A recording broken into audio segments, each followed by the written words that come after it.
welcome everyone to this week's segment of remote work. And today we are joined by Michelle, who is our soon to be partner in Zambia. I'm so excited about this. Um, so we are taking on another series in that we are collaborating with other remote workers, all trying to learn from each other and see how better value that,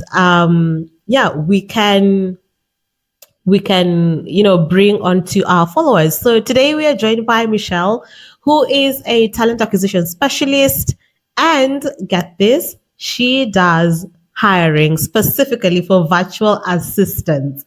And I know this, I'm so excited about this because a lot of you want to get into the virtual assistant space and there's so much buzz about it. You all know my feelings towards it.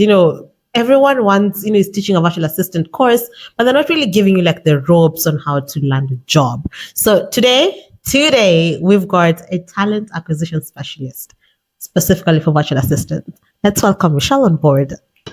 No, thank you. Thank you. Beautiful intro. I appreciate it. Thanks for having me. Thanks for finding me. I mean, when I saw you reaching out to my Instagram, I was like, am I dreaming? What? This chick with 80,000 followers, she's looking for me. What? And then we met, we connected, and we just clicked. And I am excited. It feels like we've known each other for a while already. I know. So I'm excited to see what we're going to get put together and get to be doing. Oh, I'm so happy, and I'm so humbled and honored that you actually honored the call and you're here today. So without further ado, I'm sure everyone is wondering, who is Michelle? Do let us know, where does your journey start? I always love to ask this question because I find that either your story is going to resonate with one person, it's going to resonate with 10 or thousands of other people. So where does your journey start? Who is Michelle? Okay. Excuse me. So Michelle, I think now some people now know me. Some probably hate me by now because they've seen some rejections from me. I'm sorry. But I promise I'll help you. I promise I'll help you to get past that and to come back stronger and better.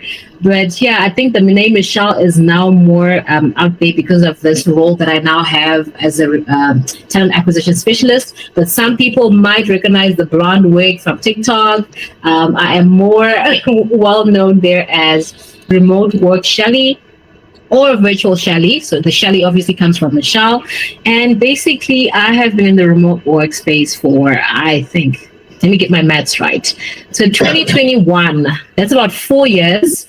And obviously it was interesting actually what happened because I was part of a project where we were recruiting truck drivers to go to the United States. And obviously when COVID hit, the first thing that got cut was immigration.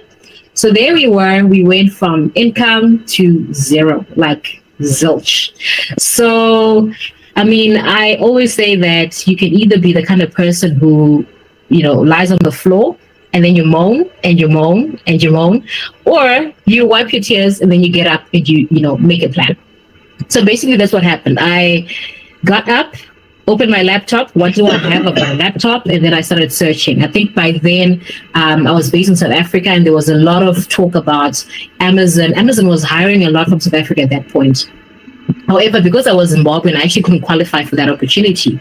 But already the seed was planted in my head that, okay, you can work for American companies. And I really wanted that opportunity. And I'm the kind of person who, when I want something, I really want it. I don't take no very well. So when Amazon closed the door on me, I went searching. I went on LinkedIn. I started searching. And then I came across the first remote job that I actually got. It's probably a company that many people are well familiar with, but it primarily recruits from South Africa. It doesn't really venture up, going up from Southern Africa. But anyway, that company, it's actually an agency, so it does kind of the same thing where it recruits from different countries, and then it matches these candidates with American-based companies. And it was there where I got recruited, and then they decided that they wanted to actually keep me in the company as a client-facing role. So that's when I started to realize my potential, and what I could actually do, working with these American companies as clients, obviously, and managing that relationship. Unfortunately, that relationship with that company didn't last too long. I think, frankly speaking, the culture wasn't right for me. I had a very young baby at a point, and it was like it wasn't a flexible environment in a sense. It was very demanding, and I just didn't last. And then from there, I basically was out of work again. I think I remember when that opportunity ended, I almost went into a depression. But someone said to me, you know what, Michelle, when a door closes, it's for a reason. And when you're told that at that time, it doesn't make sense. Absolutely doesn't. It doesn't. You almost want to tell the person to shut up. Exactly. You're like, that's what everybody says, whatever, but listen, 5 months down the line, I had a life-changing opportunity. I kept applying, looking for opportunities. And there was this small company based in Indianapolis in the US that I applied to. And up to now, that company has such a soft spot in my heart. I think I've got family now in the US. That's what I can basically tell you. It was just a team of us, the three of us, and I was like the second hire. And this was the most amazing experience of my life. I learned so much working with the two of them. They coached me. She was actually a coach, so she taught me so much. She got me into reading personal development books. She molded me. I was working with like very big corporate clients, so I came in as a client success manager. So I was managing banks like JP Morgan, dealing with like top executives from there, little old me in Africa. So it was like an amazing experience. I mean, Upwork was our client, Upwork itself. TripAdvisor was our client. We would meet with those people. And I think the highlight of my time there was actually last year where we held our first in-person event, and I actually traveled to New York. We had that event. Once again, all these big names were there. And you keep thinking yourself, you're like, really? Just from working remotely? I mean, it's like what you're saying that, they get remote work. I know people always say that their parents are like, what are you doing? Can you get a real job? But here I was actually traveling because of remote work. So all this to say that, the sky is the limit when it comes to remote work. If you take it seriously, if you invest in yourself, if you really give it your all, you can really go all the way. I mean, these people see you as just a person. As long as what you bring to the table is valuable, they're willing to go with you all the way. So, yeah.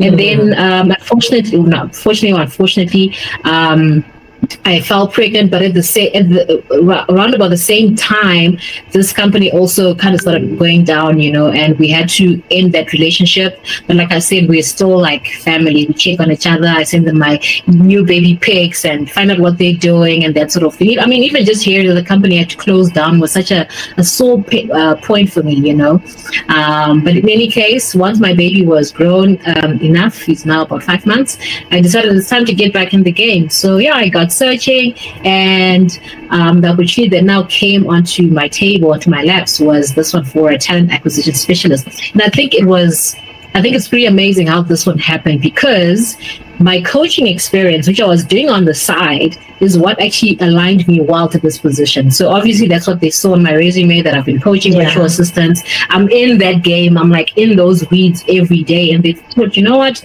I think this is a very good person to be, recruiting these EAs and actually bringing them on board to make sure that we've got the right caliber that we're looking for. So yeah, that's how I found myself actually as a talent acquisition specialist for executive assistants, obviously supporting US-based businesses.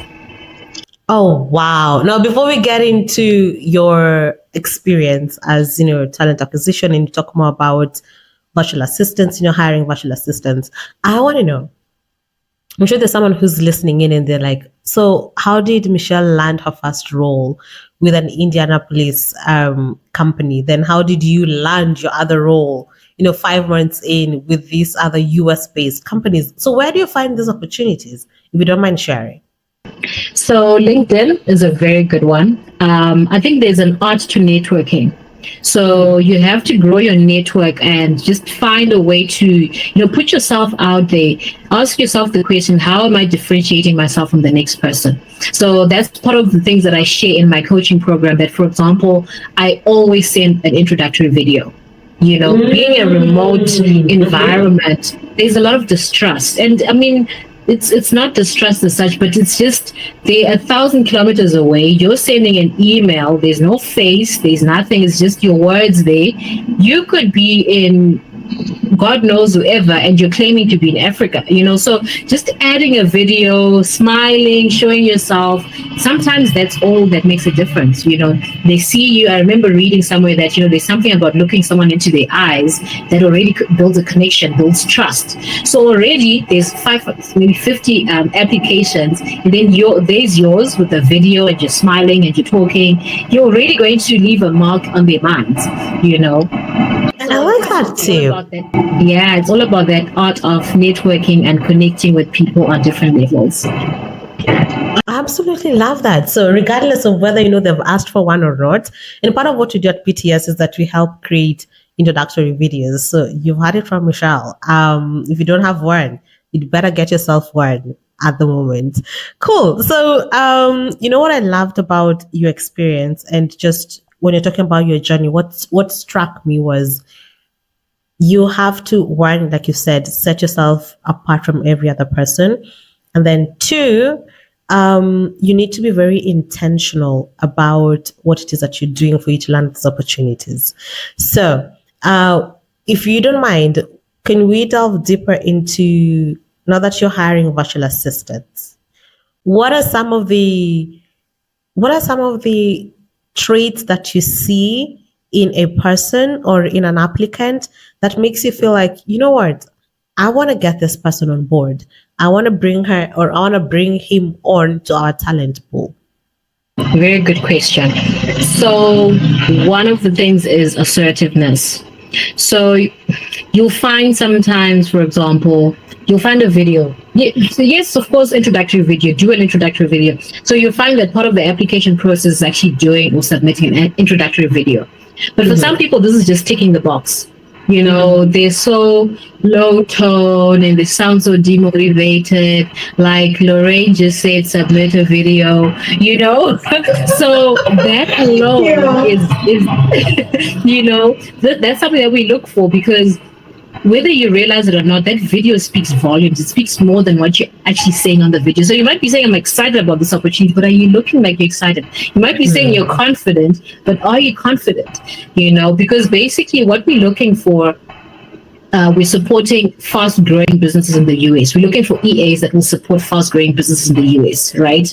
And we're looking for someone who is very assertive, someone who can literally almost be like a partner to this CEO or business owner. So you need to have that presence. You need to have that those communication skills. I won't lie to you. Sometimes I've seen people coming on there with hoodies, like a hoodie that's got like a whole. I don't know what's wrong with people sometimes. Yeah, I absolutely. I don't know what's wrong with people, applicants. Like, you would assume if they were hired, if they were, asked to come for a physical interview, they wouldn't come in a hoodie. And to me, that is, for lack of a better term, that is appalling, because it means that, first, you haven't even taken the time to research this company. You haven't taken the time, like, you don't take the role seriously. And essentially, you are wasting my time as a recruiter. So, yeah. Exactly. So it literally breaks my heart. And sometimes you see this person's got so much potential, but then they just come wearing the wrong thing. So it's things like that. What are you wearing? Like what you're saying, basically think about what you would wear to a physical interview. I remember my older sister is a recruiter herself, and she's the one that actually got me into this. And she always used to say, a white shirt, you never go wrong with a white shirt, male or female. Just put on a white shirt. You're never too dressed, or you're not too underdressed wearing a white shirt. No one will ever say, oh, why is she dressed like that? It's just the right thing. Add a blazer, even better, or not, it still looks good, So think about what you're wearing. Sometimes even just adding a set of headphones. To me, I see someone with headphones, the way you are with the mic, or the way I'm looking, and already I can tell that, okay, you know what this remote work is about. You've been in this space for a while. You're researching. You're not like a newbie completely. Your background, what is your background looking like? Is it dark and dingy? Is the lighting poor? It's all those little things, that make me feel like confident to say, what, you've been researching what remote work is all about. You're ready for this opportunity, and you're not just starting out, because basically you want to know, especially in Africa, you want to know that this person has got backup power, for example. So if I see that you're still starting out, already in my mind, I'm wondering, by the time they realize that they need backup power, they need this, they need that, maybe their machine is not well equipped. So you need to show to me that, what, I've got this. I've been in this game for a while. Build my confidence, and then I'm also going to feel like, what, okay, let me give them a chance. Let's see what's going on here. I love that. Could we talk more about, because now your company, like you said, you recruit virtual assistants who are then able to provide support to like the execs, right? And in a way, you said that you've got to mirror, as a virtual assistant, you've got to mirror, these executives. Can we talk about communication? I know you hinted about it. Can you talk more about communication, and whether or not accent does have a play at it? I think, I'm sure someone's going to ask the question, but what's your opinion on that? What's your take on that? Okay, so I wouldn't say accents as such, but I would say communication style. How you communicate. So you'll find that a lot of the roles require you to be client facing. So keep in mind, you need to put yourself in these executives' shoes. Say you're that executive, you're running a business. This business, whether you're selling websites or you're into marketing, you expect your assistant to be, communicating with clients, whether over the phone. Sometimes you follow up. You have to think about your client. I think anyone who's been in marketing realize that you actually build a whole client persona to say, okay, what kind of person is this? How do they want me to speak to them? So you're looking for someone who can gel well with your client base. So this is what they're thinking about. So we have to constantly think about that, and also find a way to make sure that we can speak in a way that those clients understand, if that makes sense. Absolutely does. So once again, and I always say this in all my lives and in my masterclasses, it's not about having an accent per se, but it's about how you enunciate your words and how clearly your words coming out, right? So you've had it from Michelle. You're not saying go out there and now get an accent and remote work is just for people with accents and whatnot, but it's how clearly you're able to communicate. I love that you've talked about branding and just the power of branding. And to me, I believe part of branding is how you position yourself in terms of what it is that you bring to the table. So your CV, your LinkedIn, and you've touched base on your introductory video. Tell me, as a recruiter, because to me, we still, we do CV revamps, and you still come across CVs that you're like, is this, what's happening? What's happening? Tell me, what are some of the CVs? What are some of the things that you've seen in CVs that you're just like, my Lord? Why do we have this? So you want the CV horror stories? So yes, please. I kid you not. Sometimes you get a CV this short. That's it. Why? Is the CV? What is even that? Just the name? Exactly. Precisely. My sometimes, goodness. you know what? I think sometimes we take for granted and we think that some things are obvious. And I mean, in no way should anyone feel, demeaned in any way, or that we demeaning anyone. But, that's why there are people like you and me, coaches, that can help you to know what to put out there. Sometimes all you get is one chance, and you want to put your best foot forward, so find resources, find people who've been in the space who can help you. I'm sure there's some that are even doing it for free. And I mean, your page is full of free advice. My page is full of free advice. Literally, I have a video talking about TVs. I have a video talking about introductory videos, and so do you. So sometimes it's all about putting in the work and just searching before you even part with money. just be willing to search and do your research, find out what's out there, what are those on the remote workspace saying. Just spend a few minutes just going through TikTok, finding out whether it's Instagram or whatever. There's literally so many people that can actually help you to just have an idea, And I think another thing that I also spoke about was like your cover letter or just your CV. So this is not a chance for you to put every single experience from the time that, I don't know, you helped out during your grade 7 year to this. You want to choose which experiences you're actually going to put on that CV. Since you're applying to maybe like a VA position, maybe find experiences that you feel you can actually extract transferable skills from those experiences that can actually point well to this position that you're applying to. So I like the word you used earlier. It has to look intentional, not one of those you just rose out of bed. Oh, there's this job application, whatever CV you come across, you just throw it there. So, yeah. I mean, I've also received a CV. I think this person was quite, senior, but they were in a completely different field. And whilst they might have the transferable skills to actually work as an EA, they didn't demonstrate how. So unfortunately, that doesn't fall, it just falls through the cracks. Whereas you could then come and say, listen, from all this project management or this project coordination, these are the skills that I developed, and this is how I could actually put them to use in this role. Then I'm going to go, oh, wow, I think it's great. It's all about selling yourself. So a CV is actually an opportunity for you to sell yourself. So yeah, you have to do the work and sell yourself. And you know what? One thing that I'm always advising my clients is that at the end of the day, recruiters are also human beings. And we are inherently biased as humans. You cannot fault a human being, right? And I don't know about you, but I like to think that if I'm able to find a candidate who's able to make my work easier, and you're showcasing your skills, your capabilities, your transferable skills, I am 100% more likely to lean and go with that person as compared to someone who wants me to find the potential. I'm sure when you're applying, when you have the job openings, you get hundreds, if not thousands, of applications coming through, right?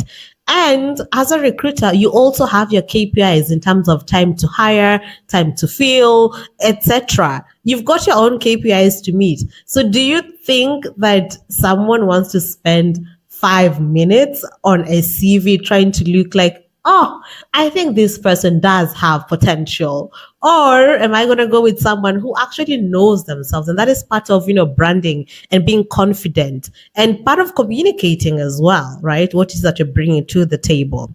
So yeah, I felt like I needed to echo that. Let us all work on just selling ourselves. At the end of the day, it is a job market for a particular reason. Exactly. Yeah, we need to be able to sell our capabilities and exactly bring it to the table. And that actually reminds me. I remember specifically when because what you said just reminded me of a time I was actually sitting in my high school hall and we were about to write an exam. And I remember our invigilators always used to say that point, and they would say, you know what? You need to make the examiners work easy. So they'll talk about your handwriting. They'll talk about how you mark. You remember how we used to mark, like whether it's A, B, C, and they'll talk about your presentation. So it's those same skills that are carrying into the workspace where the examiner is sitting with a paper load of exams to go through, or to read through. Is your handwriting one of those where they have to what is going on here? Do you really think they're going to spend their time? Why? They don't know you, so it's all about making their job easier, make them want to hold on to your paper and put it on the side and say, guys, come and see this paper. You need to read this story. You need to read this comprehension. Listen to how she did this. You want to be that person, so that's why you're talking about branding. Why should someone spend extra time on your application, on your profile, or, whatever the case may be? What is it about you that makes you stand out? Because honestly, we all can actually, get something out of our profiles and make it really stand out. Mm-hmm. Yeah, absolutely love that. Okay, so Could you walk us through your hiring process? I'm sure after this, a question, and by the way, guys, if you do have a question, leave it in the comment section. But I do foresee a question coming up in which company does Michelle work for, and what is the hiring process? So, if you could be so kind to let us know what is your hiring process. And aside from, just the branding that you've talked about, the intro video that you've talked about, the CV, the LinkedIn and all that, what else are you looking, are you always on the lookout for that? If you could tell someone who wants to get into a VA, who wants to pivot into being a VA, or they're currently a VA, and they want to send their application, or they're looking to make out to sending in applications, what should they have aside from, the branding and the intro video? Yeah. That's a very good question. To be honest, I think you need some remote work experience. So we are coming across a lot of people who've got experience, professional experience, but it's in like very large organizations that are structured, and like we explained, we're recruiting for like a specialized industry, which is like fast growing small startups. Of course, they startups, but I mean, these are 7 to 8 figure businesses. Okay. Yeah. So it's doing well. But basically the word startups helps us to understand that sometimes the systems are like, think of Lorraine and everywhere. Business, Exactly. Think of Lorraine and her business. She needs someone to sort out her Google Drive. She needs someone. She wears, I can tell you, Lorraine right now wears 7 different hats every single day. And imagine being an assistant to Lorraine. Don't imagine being an assistant at Coca-Cola. Okay. Imagine being an assistant to Lorraine. Don't imagine being an assistant to the CEO of Coca-Cola. No, because that organization is set. It's a big structured place and their systems already, they've been running for 100 years. In this instance, you need to be the person who comes in and you say, Lorraine, listen, your Google Drive is a mess. I think give me today to just work through your Google Drive. Let me sort out your files because we're taking forever to find this interview that you did with Michelle. Let me organize your Google Drive. Someone who can come in and make those kind of suggestions. So remote work. So go and volunteer. You can volunteer for NPOs. There are websites where you can volunteer for NPOs and work for free. But what that does is it helps you to, first of all, you are working in a remote environment. You are not in a physical location because a lot of the people that we see have to go to work every day. Yes, you've got experience, but what I see is you go to work every day, you report to a manager and that sort of thing. So I need to know that you've worked independently from your home. You've got the setup to actually show up on your laptop, the internet, the backup power, the equipment, the hardware, and stable internet whatsoever. And you've demonstrated this, even if it's 2 months, 3 months. And I tell you, the amount of experience you're going to get from that is invaluable. When I see that, even if you don't get paid, it's adding value to you and your experience in some way. So yeah, there's several websites where you can actually go and you can volunteer. And I mean, those businesses are amazing. In my course, I actually show you how sometimes you go on, you start off volunteering, and then they love you, the way you work, and they end up hiring you full time, So sometimes you give for free, but you end up actually getting in return. So that's definitely one way that people can really, get their one foot forward in this application for this job. Oh, I love that. So, go out there, do pro bono work. And actually, because I know someone's going to ask, I do have an assistant, and this is why I love Juliet. She's positioned herself as my second brain. So anything that I know, she knows. So she's definitely mirroring, what exactly that, we do, or rather I do. And I would tell you this, she is a lawyer, so she's a legal counsel by profession, and she's also had HR experience. So I say all this to say, I feel like it's not just enough to be a VA. Like, what else do you bring to the table? Right? You've got marketing skills. So let's say you've got marketing skills. how can you, and you want to try, and you want to pivot into VA, can you be a marketing, can you be a VA with a background in marketing? Because that's going to add value in you being as a VA. And if maybe you can lead with that. An accountant, you can be a finance virtual assistant, right? Because I feel like, it's moving away from just being like a secretary. Yeah, it is more nuanced than that. There's some level of value that you have to bring to the table, right? Just know what your values are, and if you're able to get some pro bono, also do that. However, Michelle, my take on that would be, I've always felt like you don't need to have remote work experience for you to land a remote role, right? However, you need to demonstrate to a talent acquisition or the company that you're able, like you said, you're able to work independently. You are a problem solver. You've got great communication skills, and you're able to adapt in that environment. Right. So, I absolutely love, and perhaps you could share with us. You're going to, post the platforms that you can be able to do the pro bono work on here on the screen, right? But if you are someone who perhaps is not able to, find the time to do the pro bono work, then maybe you want to double down on the things that Michelle said. Make sure that, you've got your headphones on, you know that you have, do a little bit of research. What are VAs, doing? What does it take for you to be a VA in working remotely, right? And then have that, do research, and then kind of not mimic, but embody a virtual VA. Exactly. And you know what? It's always clear when someone has been researching the field, they now speak the lingo. Sometimes, for example, something as simple as a time zone. So someone has made it all the way to the interview, and then you ask them, what time zone are you comfortable working? And then they say, oh, any US time. No, they say US time zone. You see, that alone is a dead giveaway. Now I know, okay, even though you said you've worked with US companies, you actually haven't really, So that's another thing that, never lie on your CV.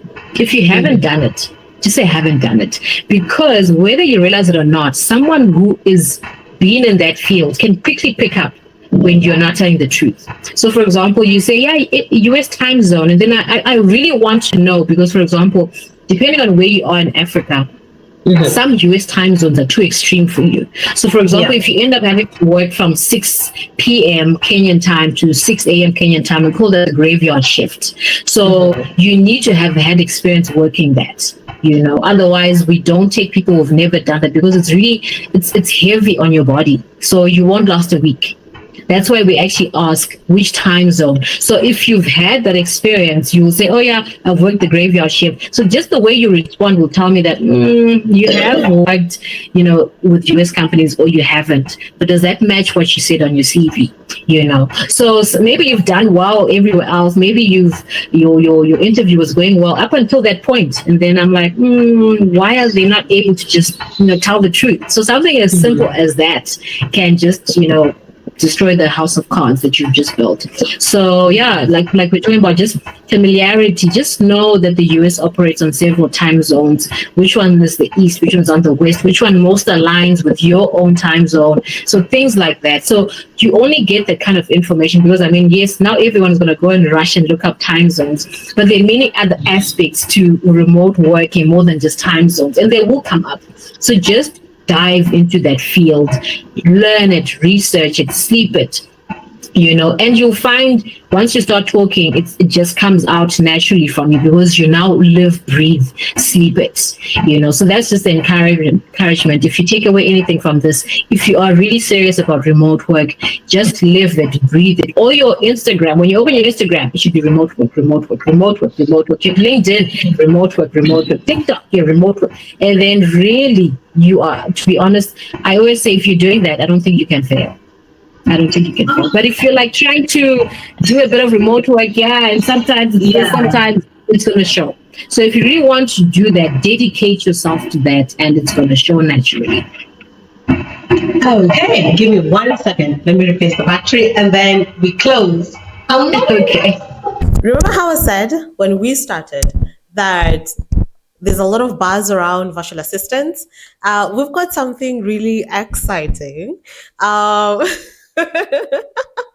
cannot wait for us to launch this. But I want to know, one, comment down below. Are you interested in getting or landing a VA role? That is one. Two, we want to take this conversation even further. And what me and Michelle have done, or rather, should I let you, Michelle, do that? I think you're going to be very good at it. Yeah. Yeah. All right, cool. So what we have done is that we're coming up with a virtual assistant program. So what we want to bring on board is, of course, my HR and talent acquisition experience in the remote setting, working for a global startup, and then you're also going to be bringing Michelle's experience, having worked remotely, currently recruiting for virtual assistants, and we have a third guest that it's gonna be a surprise, but essentially what you want to do is want to create this holistic, or we are creating this wholesome virtual assistant program that by the time you're done with it, it's gonna take roughly 2 months. By the time you're done with it, if you're to register in October, come January, you're going to leave the program with where to find remote opportunities as a virtual assistant, right? If you wanted to be employed as a virtual assistant, where can you find those opportunities? If you want to go into the freelance world, which also has its own benefits and demerits, how can you do that? And just how to position yourself as a virtual assistant. And all this is going to be coming from people and experts actually in the field. So I'm really excited about it. I'm so excited. I think it's going to be the hottest thing right now because I'll tell you, it's going to be the 3 hottest remote workers in Africa. It's like a pan-African thing, which is why it's so exciting. And it's women. So, hey. Yes. And you're hearing it here first. So definitely keep your ears and eyes peeled and look out for that. It's going to be so exciting, and we're really excited to be doing this. And I think honestly there's so much talent, there's so much potential in Africa, and it's time to take Africa to the world, like beyond the savannah. Exactly. So I know between now and October, it's like roughly 1.5 months. So if you've got any questions that we can respond to, one thing about us over at BTS and Michelle is that we don't believe in gatekeeping. So if you've got any questions that are burning questions and we can get to help you, please leave your comments and questions in the comment section and we will get to them. This has been so lovely. Michelle, parting shot, if there's anything that you would tell someone who wants to land a remote job, VA or not, what is that one thing? Eat, breathe, sleep it. Know it like the tip of your fingers. You have to just be remote work completely. I remember my maths teacher told me that. He used to say, if you want to know your maths well, it has to be like by your fingertips. I mean, it's just practice. Dive deep into it. And by the time you start writing that maths exam, it's just flowing because it's time, right? So it's the same with remote work. Just immerse yourself fully into that world learn as much as you can, take in as much as you can. And by the time it's time to interview or apply, it's just going to flow off. It's just going to come off naturally. And people are going to they're going to tell that, this one has been in the game for a while. I love that. I love that intentionality and embodying it, right? Love that. I would also want to add, get also into the habit of reading job adverts. I think that's now a new song that I'm always selling. Get into the habit of just reading job adverts and send out applications. I mean, it still surprises me. So last week I was headhunted for a talent acquisition manager position. And I did for a startup that is VC backed. And I'm not out here trying to get back into employment. But what I do is that I put myself into those situations because I want to see what's happening in the remote space, right? What are companies now looking for? So to me, I'm also, despite not wanting to be employed, I'm still very intentional about getting to understand what is in the market at the moment. So if I am able to do that, you who's looking for a remote role, why are you not doing that? Intentionality. Yes. And do it until you can turn down roles like she did. Love that. Okay, absolutely. Thank you so much, Michelle. This was so lovely. And yeah, to our viewers, subscribe, like, leave us a comment, and I guess I will see you in the next one. Bye. Thank you so much. Bye.